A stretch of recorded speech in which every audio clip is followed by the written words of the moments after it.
오늘이 어린이 주일이어서 제가 광고를 하나 더 드리겠습니다. 기쁜 소식인데요. 지난주에 우리 교회에서 성동 광진지방 어린이 큰 잔치가 있었습니다.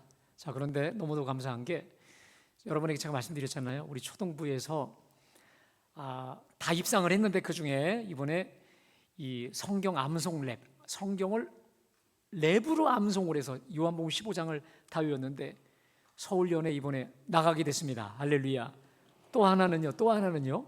제가 저번에 말씀드렸다시피 우리 중창이 은상을 받았는데 대상처럼 기뻐하는 거예요. 서울연에 또 나갔습니다. 제가 깨달은 게 있습니다. 조그마한 것에 감사하면 더 큰 감사를 주신다는 거예요.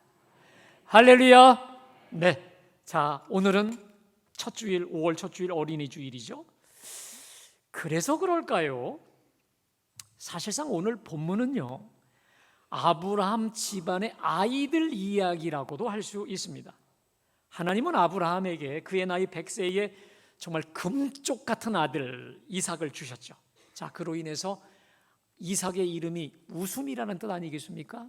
그야말로 아브라함 집안의 웃음소리와 기쁨의 소리가 끊이지 않았거든요. 자, 그래서 오늘 8절에 보니까 아이가 자라 젖을 떼고 이삭이 젖을 떼는 날에 아브라함이 큰 잔치를 베풀었다라고 되어 있습니다.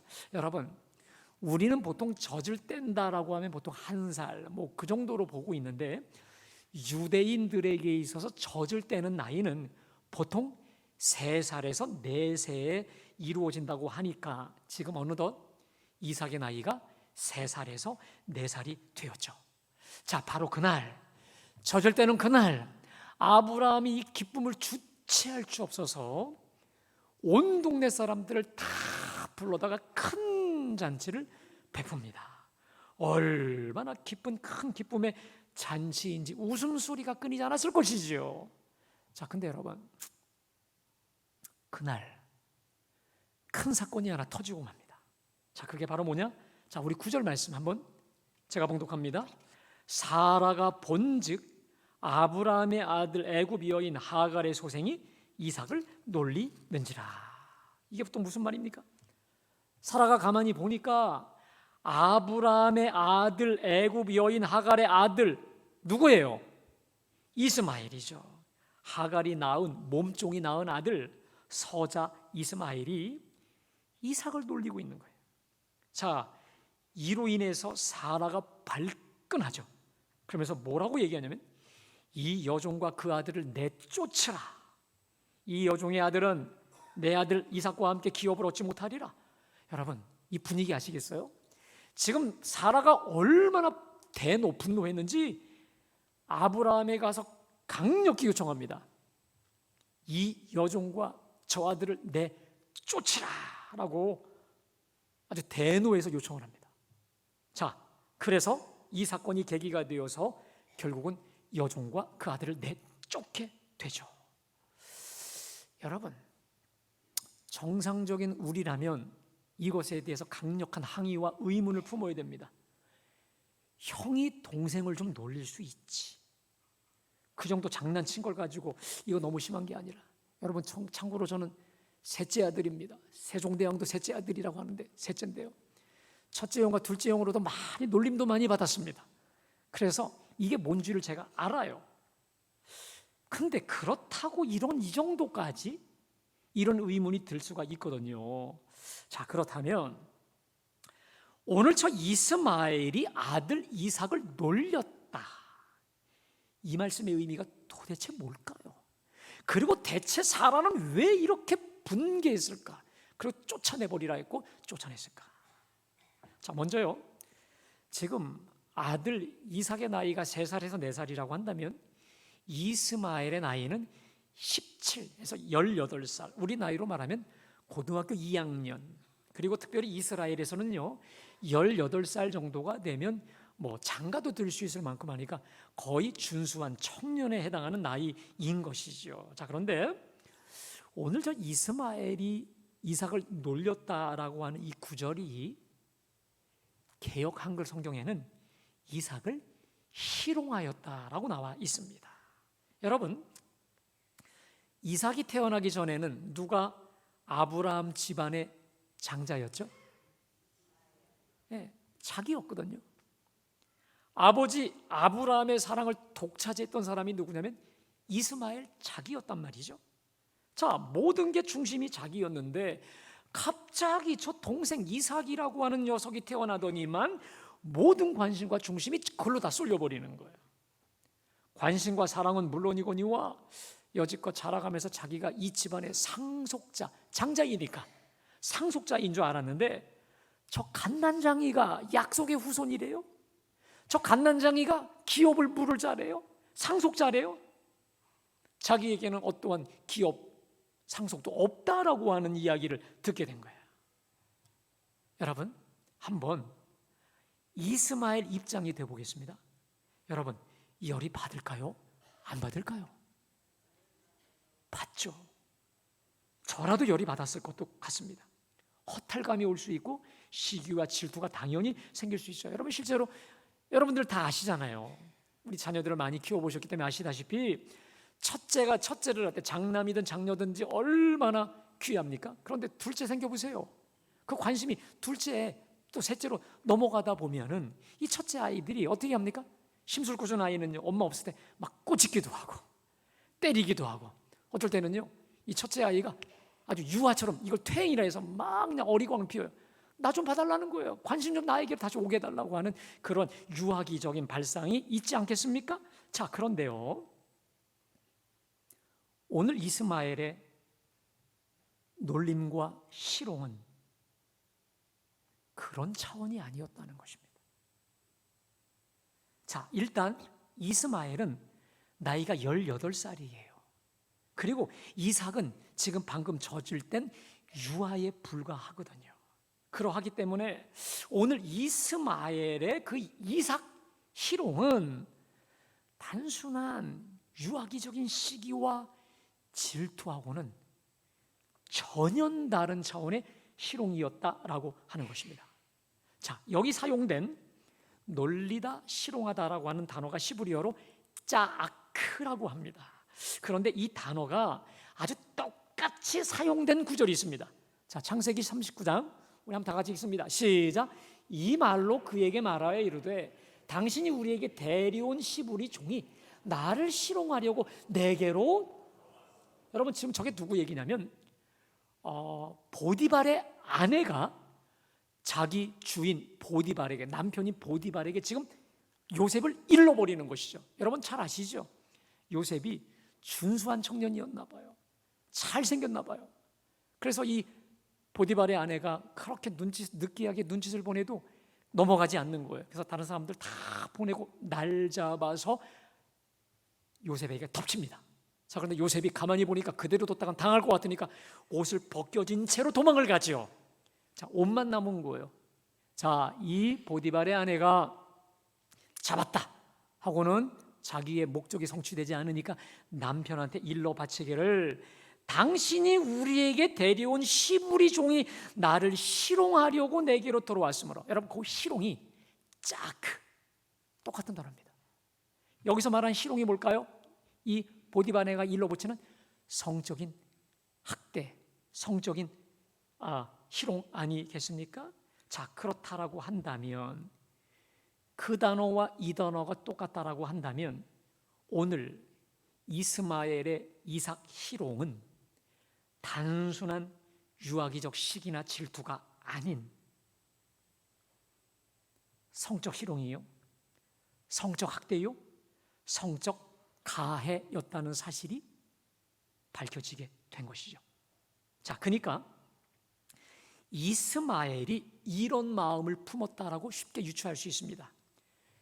저 녀석이 성적 불구만 되면 내가 아버지의 상속자가 될 수 있겠다라고 하는 다분히 지극히 악한 의도에서 나온 성적 희롱, 성적 가해였다고 하니 제가 굳이 여러분에게 어떤 유의 아무것도 모르는 그 유아에게 가한 성적 학대였는지는 여러분들이 쉽게 상상할 수 있으실 겁니다.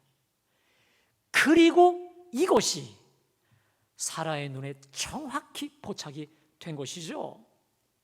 이대로 두었다간 내 아들 이삭의 기업과 상속권까지 모두 빼앗길 수 있겠다라고 직감을 하고 즉시 저 여종과 그 아들을 내쫓으라 남편 아브라함에게 강력히 요청한 거죠. 그러니까 내막이 이렇다 보니 이게 보통 심각한 상황이 아니었던 것이지요. 그렇다면 여러분, 오늘 이삭을 이렇게 악한 의도로 고의적으로 실용했던 저 이스마엘의 심중에는 어떤 마음이 있었을까요? 여러분, 이스마엘의 심중에는 어떤 마음이 있었던 걸까? 이런 겁니다. 니까짓 게 뭔데 감히 하나님의 약속의 자식? 하나님의 약속이라는 게 도대체 뭔데? 이 마음이었던 거예요. 결국 그는 하나님의 약속도 하나님의 말씀도 그리고 하나님이 세우신 권위도 우습게 여겼어요. 이것은 결국 그가 하나님을 우습게 여겼던 자였음을 뜻하는 거 아니겠습니까? 그리고 그 결과 비참하게 내어 쫓김을 당하였던 것이죠. 여러분, 하나님이 세우신 권위를 무시하고 하나님이 세우신 질서를 멸시할 때 하나님은 반드시 그를 무시하고 멸시하십니다. 왜 그럴까? 이 모든 질서와 권위를 세우신 그 하나님을 멸시하는 일이기 때문에 그렇습니다. 자, 예를 들까요? 민수기 16장을 보면 레위의 증손 고라, 다단, 아비람, 온이라는 자들이 합당으로 파당을 짓습니다. 그리고는 모세와 아론의 권위를 멸시하고 거슬러요. 자, 이것에 대해서 하나님은 모세의 입을 통해 이렇게 말씀하십니다. 너와 너의 무리가 다 모여서 여호와를 거스리는도다. 보세요. 세우신 권위자의 권위에 대한 도전을 하나님을 향한 도전으로 간주하셔서 파당짓던 무리들을 다 전멸시키시죠.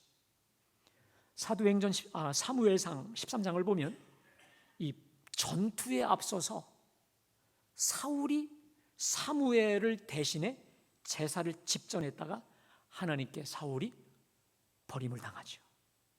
근데 여러분, 반면에 지도자가 좀 부족해요. 많이 흠이 있어요.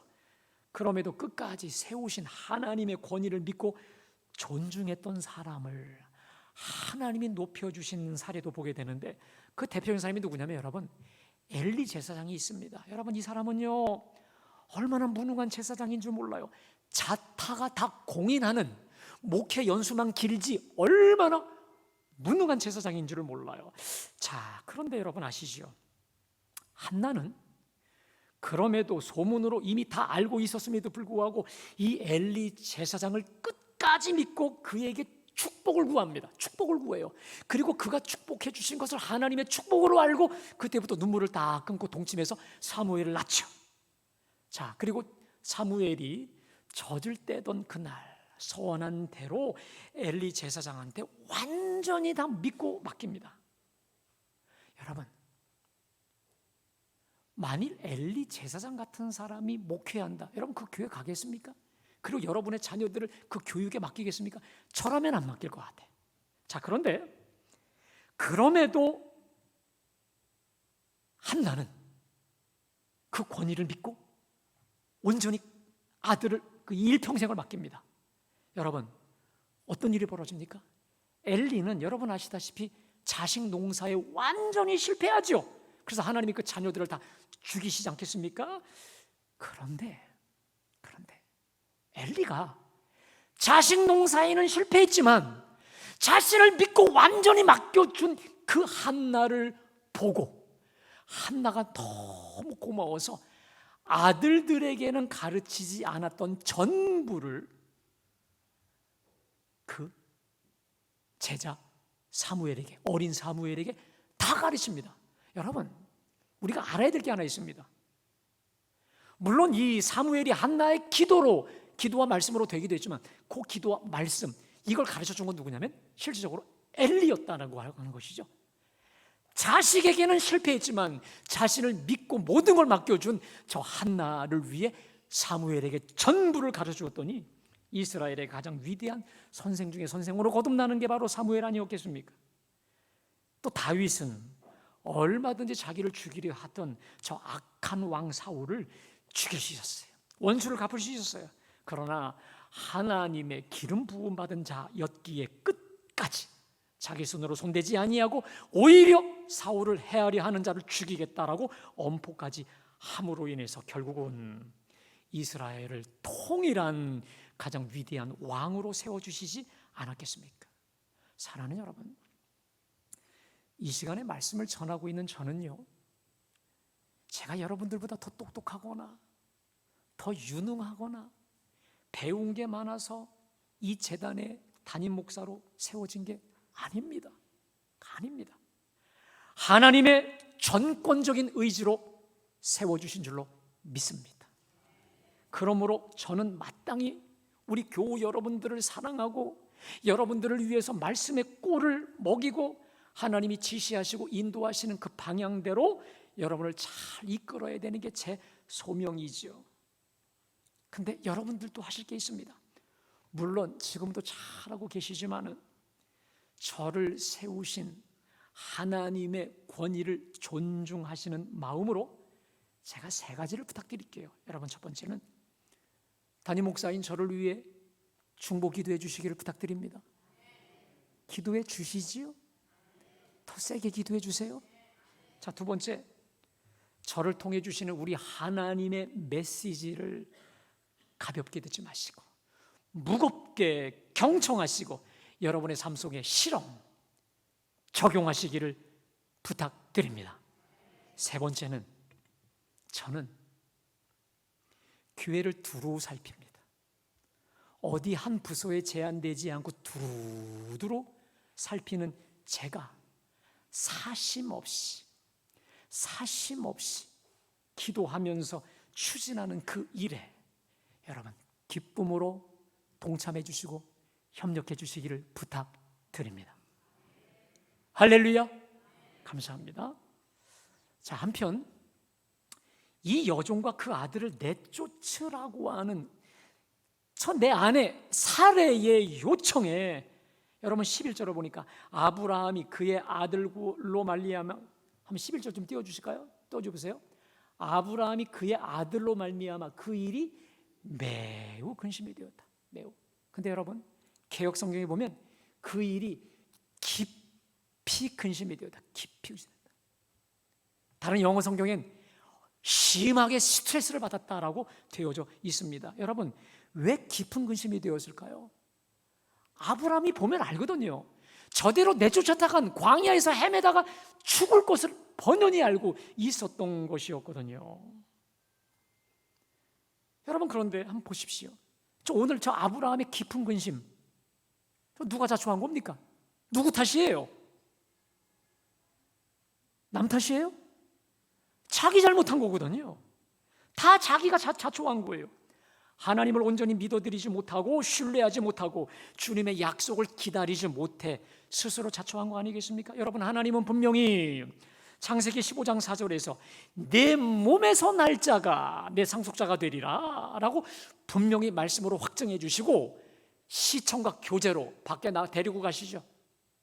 저 하늘의 뭇별을 보라. 저 뭇별과 같이 내 자손이 저렇게 되리라. 우리 하나님은 분명히 눈으로 확증을 해 주셨지요. 그럼에도 이 하나님을 믿어드리지 못하고 급한 김에 옆에서 찔러대니까 급한 김에 한 선택이 두고 화가 되는 거예요. 두고 아픔이 되는 거예요. 이렇게 깊은 근심이 되고 깊은 스트레스가 된 거예요. 여러분 보십시오. 비록 몸종이었지만 몇 년을 살았어요? 18년을 살았어요. 그 다음에 이 17년, 18년 동안에 이 이삭은 자식이 없던 상황에서 큰 기쁨이었고 이 자신의 미래이고 소망이 되었다 보니 그냥 보내면 죽어요. 이 정으로 인해서 끊지를 못하고 있었던 거예요.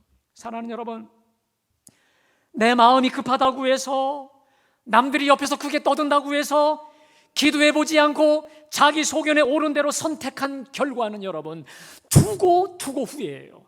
두고 고통일 수밖에 없는 거예요. 사랑하는 여러분, 주께서 말씀하셨어도 조금만 더 참고 기다리지 못한 결과는 이렇게 두고 아플 수밖에 없다는 것을 여러분들이 기억하셔야 됩니다. 정말 이러지도 저러지도 엎지락 뒤치락 잠을 이루지 못했던 근심 속에 있는 아브라함에게 하나님이 나타나셔서 기가 막힌 말씀을 주시죠. 자, 우리 12절 13절 말씀 함께 다 같이 봉독합니다. 하나님이 아브라함에게 이르시되 내 아이나 내 여종으로 말미암아 근심하지 말고 사라가 내게 이른 말을 다 들어라. 이삭에게서 나는 자라야 내 씨라 부를 것이니라. 그러나 여종의 아들도 내 씨니 내가 그로 한 민족을 이루게 하리라 하신지라. 할렐루야. 여러분, 저 말씀을 듣고 나서 정말 자기 잠을 못 이루고 있었던 아브라함이 할렐루야 소리를 질렀을 것입니다. 보세요. 내 아이나 내 여종으로 말미암아 근심하지 말라. 그 다음 사라가 내게 이른 말을 다 들어라. 이삭에게서 나는 자라 내 씨라 부를 거다. 이게 무슨 말입니까? 이삭에게서 나는 자라야 약속의 씨, 진짜 내 자손이고 아들인 건 맞아. 그러나 여종의 아들도 내 씨, 혈육, 네 피가 있으니까 혈육의 씨니 내가 그로 말미암아 한 민족을 이루게 하리라. 할렐루야. 가면 죽을 것 뻔했는데, 가면 정처없이 헤매다가 죽을 것 뻔한데 하나님이 그도 내 씨니 그로 말미암아 한 큰 민족을 이루게 하리라. 얼마나 위로가 되었겠습니까? 자, 여러분, 이 한마디의 말씀에 아브라함의 주특기가 발휘가 됩니다. 자, 21장 14절 말씀 다 같이 봉독합니다.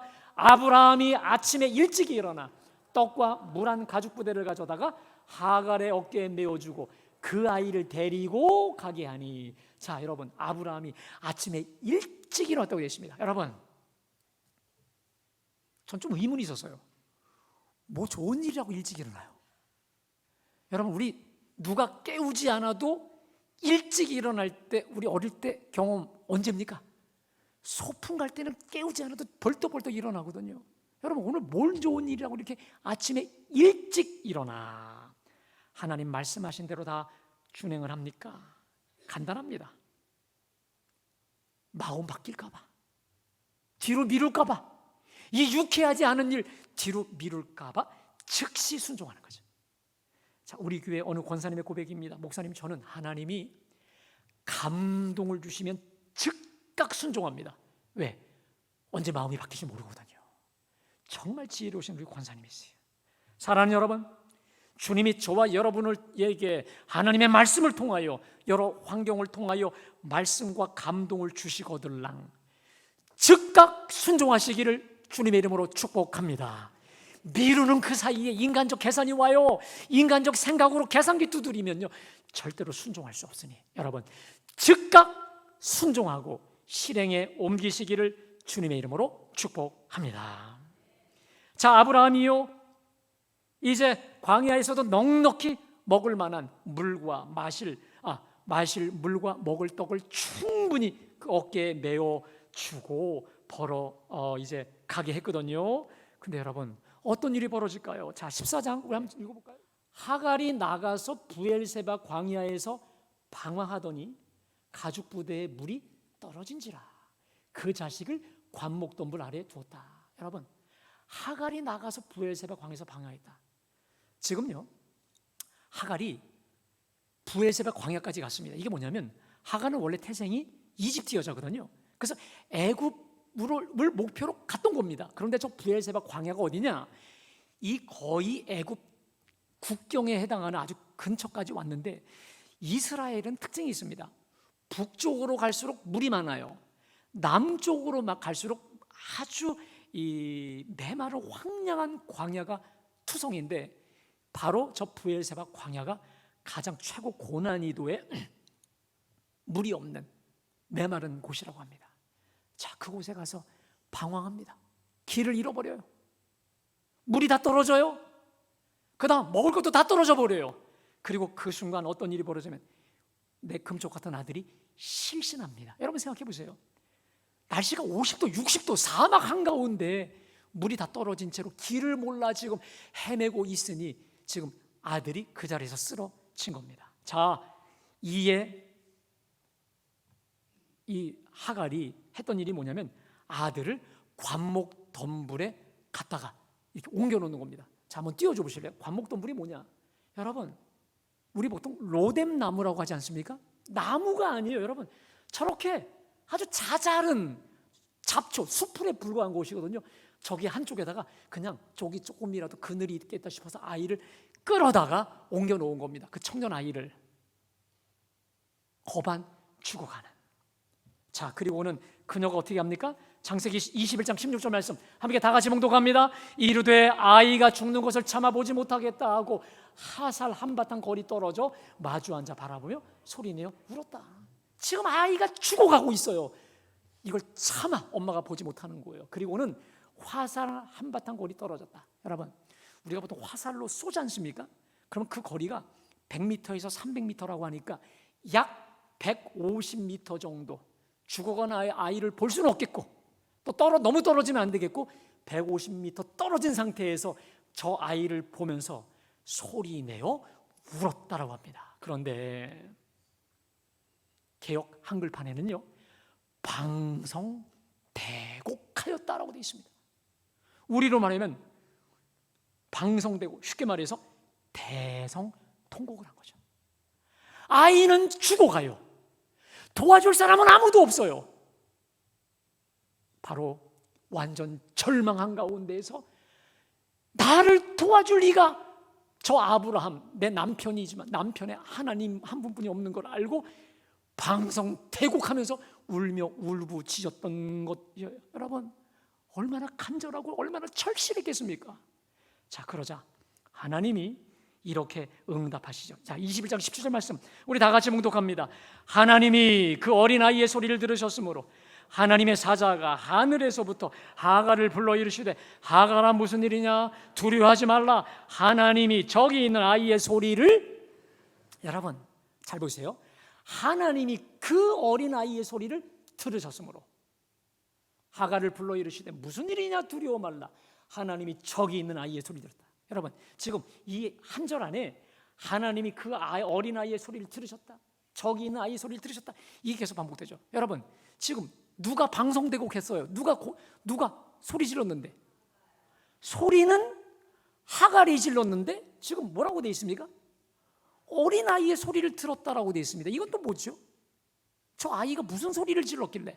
아하, 그러니까 엄마는 지금 서럽게 대성통곡을 하며 하나님께 부르짖었다면 죽어가고 있는 저 이스마엘은 거의 무의식 상태에서 이렇게 기도하지 않았겠어요? 하나님 살려주세요. 하나님 구해주세요. 무의식 무아지경이지만 혼수 상태에서 그렇게 하나님께 속으로 부르짖지 않았겠습니까? 그런데 하나님이 이스마엘의 소리를 들으신 줄로 믿습니다. 여러분 이게 놀라운 일입니다. 자, 그런데 이스마엘의 이름이 뭘까요? 창세기 16장 12절 말씀대로 함께 다 같이 봉독합니다. 그 이름을 이스마엘이라 하라. 이는 여호와께서 내 고통을, 여러분 이스마엘은 God hear, 하나님이 들으셨다, 특별히 내 고통을 들으셨다라고 하는 것이죠. 이스마엘 이름 그대로 하나님이 저 아이의 무의식 가운데 부르짖는 그 소리를 들으사 응답하신 줄로 믿습니다. 여러분 하나님은 우리 기도를 들으시고 응답하십니다. 여러분 우리가요 하나님께 통성으로든 침묵으로든 방언으로든 뭐로 기도하든 간에 기도 응답의 가장 근본 조건이 있습니다. 믿음으로 기도해야 되는 줄로 믿습니다. 저를 따라 합시다. 하나님은 반드시 내 기도 들으신다. 듣고 응답하신다. 할렐루야. 이 믿음의 기도를 하나님께 믿음으로 올려드리시기를 주님의 이름으로 축복합니다. 믿어지지 않는다면 주님 제가 믿음이 부족합니다, 저의 믿음 없는 것을 불쌍히 여기소서 하면서까지라도 하나님께 여러분의 최소한의 믿음을 보이실 때 그 기도가 공수로 흩어지지 않을 수 있는 것이에요. 여러분, 하나님은 저 고통의 소리를 들어서 어떻게 응답하십니까? 첫 번째, 미래의 축복을 예언하십니다. 자, 21장 18절 우리 다 같이 봉독합니다. 일어나 아이를 일으켜 내 손으로 붙들라. 그가 큰 민족을 이루게 하리라. 할렐루야. 큰 민족을 이루게 하리라 말씀하십니다. 자, 그리고 또 하나 놀라운 사실은요, 21장 19절에서 놀라운 역사가 이루어집니다. 다 같이 봉독합니다. 하나님이 밝히셨으므로 샘물을 보고 가서 가죽보대에 물을 채우다가 그 아이에게 마시게 하였더라. 아멘. 자, 부르짖고 간구한 기도 가장 큰 축복이 뭡니까? 하갈의 눈을 밝히셨다. 그래서 그 옆에 샘물이 있는 것을 보고 가서 가죽부대에 물을 채우다가 그 아이에게 마시게 하였다. 여러분, 퀴즈를 내겠습니다. 저 샘물이 없었던 거 갑자기 하나님이 하늘에서 갔다가 꽂아주신 샘물입니까? 아니면 원래 있었던 겁니까? 자신이 없네요. 원래 그 자리에 있었던 샘물이에요. 그런데 그 고통과 근심과 두려움과 염려에 사로잡히다 보니까 아무것도 보이지 않아요. 영의 눈이 어두워져서 아무것도 보이지 않았다가 영의 눈이 밝아지니까 샘물이 솟아나는 걸 보고 그걸 채우고 마시니까 살아나게 된 것이죠. 그리고 나서 다시 소생해서 어떤 일이 벌어집니까? 하나님이 이스마엘과 함께 하심에 그가 장성한 자가 되어 바란 광야에 가서 활 쏘는 자가 되었다. 여러분, 참고로 바란 광야는 이 부엘세보다 더 남쪽입니다. 더 척박한 곳인데 그곳에서 당당하게 그 혈족을 이어가게 하셨다는 거 아니겠습니까? 여러분, 하나님이 우리 눈을 열어주실 때 보아야 될 것을 보게 되는 줄로 믿습니다. 찾아야 할 것 바로 찾게 하세요. 가야 할 길 바로 가게 하시는 거예요. 제가요, 오늘 이 말씀을 묵상하다 이런 생각이 들었어요. 영의 눈이 열리니까 샘물을 보고 목을 축이고 살아났다는 걸 보면서 이런 생각을 했습니다. 여러분, 언제나 우리의 근본적인 문제, 그리고 문제의 열쇠는요, 어디 있는 줄 아세요? 누구에게 있지 않아요. 어디 다른 곳에 있지 않습니다. 지금 여기 있는 나에게 있다는 걸 여러분들이 믿으셔야 됩니다. 여러분, 하나님께서 저 하갈의 눈을 밝혀주셨듯이 우리 어두운 영의 눈을 활짝 열어주시기만 하면 내가 마땅히 봐야 할 걸 볼 뿐 아니라 내가 가야 할 길 제대로 찾아서 가게 인도해 주실 줄로 믿습니다. 제가 그랬어요. 제가 성령 받고 거듭나게 되니까 저 앞으로 뭐 해서 먹고 살아야 돼요? 뭐 해야 돼요? 주님이 명확하게 제 진로 앞으로 어떤 삶을 명확하게, 여러분, 언제나 성령님은, 우리 하나님은 명확하사 우리 눈만 열어주시면 마땅히 가야 할 것, 보아야 할 것, 찾아야 할 것 찾게 하여 주시는 줄로 믿습니다. 문제를 어려운 데서 찾으려 하지 마십시오. 저 어디 인생의 행복의 파랑새 찾으려 하지 마시고 지금 여기서 하나님께 부르짖어 영의 눈이 열려지기만 하면 그 즉시로 구원과 모든 열쇠가 그 안에 담겨져 있음을 믿으시기를 주님의 이름으로 축복합니다. 여러분, 오늘은 어린이 주일입니다. 저에겐 이런 의문이 있었습니다. 하나님, 오늘 이 어린이 주일날 왜 오늘 이 본문인가요? 라고 많이 여쭤봤습니다. 그랬더니 제가 서두에 말씀드린 대로 오늘 본문만큼 어린아이 이야기가 많이 등장하는 경우가 많지 않습니다. 자, 실제로 유아 이삭, 장성한 아이 이스마엘, 이건 신체적인 겁니다. 더불어 영적으로 캄캄한 하갈, 더 나아가 믿음의 사람이라고 하지만 아직까지도 여전히 하나님 앞에서는 아이와 같은 사라와 아브라함, 이들 모두에게는 하나님 아버지가 계셔야만 되는 사람들이죠. 아멘.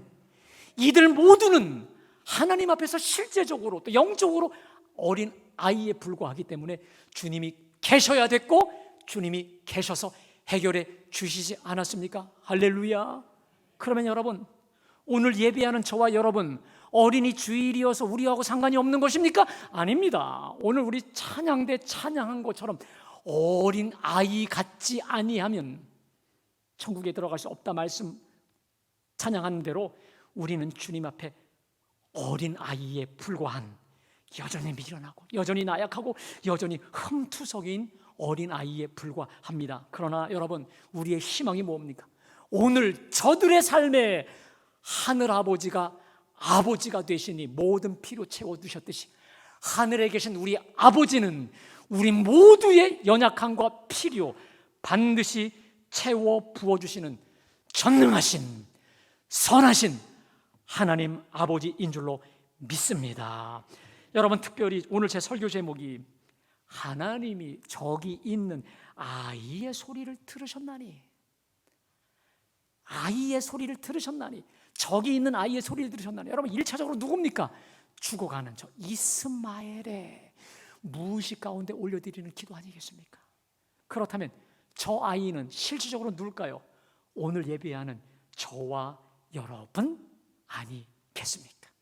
사랑하는 여러분, 반드시 기억하십시오. 지금 내가 처한 환경이 어떤 환경일지라도 전능하신 하나님만을 굳게 붙잡고 바라며 부르짖을 때 이스마엘 하나님이 들으시는 줄로 믿습니다. 듣고 응답하사 나의 어두운 영의 눈 활짝 열어주셔서 마땅히 봐야 될 거, 찾아야 될 거, 가야 할 길 주님이 분명히 보여주실 줄로 믿습니다. 하늘에 신령한 거, 땅에 기름진 것으로 채워 부어 주셔야 될 줄로 믿습니다. 여러분, 이것을 위해서 필요한 게 뭘까요? 따라합시다. 끝까지 겸손하라. 그렇습니다. 끝까지 겸손하는 것입니다. 여러분, 특별히 저는요, 솔로몬이 처음 왕으로 등극했을 때 이 많은 백성들을 어떻게 다스려야 될지를 몰라. 여러분, 기브온 산당에 가서 기도하지 않습니까? 그 기도가 뭡니까? 종은 어린아이라 출입할 줄 알지 못한 아이들. 종은 어린아이라 출입할 줄 모릅니다. 이게 무슨 말입니까? 뭘 해야 될지, 어떻게 가야 될지, 어디로 가야 될지 아무것도 모르는 어린아이에 불과합니다 라고 우리 하나님을 전적으로 믿고 의지하며 기도할 때 우리 하나님이 태평성대를 누리게 하여 주신 거 아니겠습니까? 그러나 교만한 자를 대적하시는 하나님이 그 겸손함을 쳐버렸을 때 결국 나라가 갈라지게 만들었던 것처럼, 사랑하는 여러분, 저와 여러분들은 끝까지 따라합시다. 종은 어린아이라. 다시요, 종은 어린아이라 출입할 줄을 알지 못하나이다. 아멘. 이 겸손함을 가지고 어린아이의 심정을 가지고 날마다 순간마다 주님을 바라고 의지하며 믿고 나아갈 때에 오늘 이스마엘 놀라운 축복의 역사가 저와 여러분 가운데 있게 될 줄로 믿습니다. 그 축복이, 그 응답하심의 축복과 기도 응답의 간증이 차고 넘치게 되시기를 주님의 이름으로 축복합니다.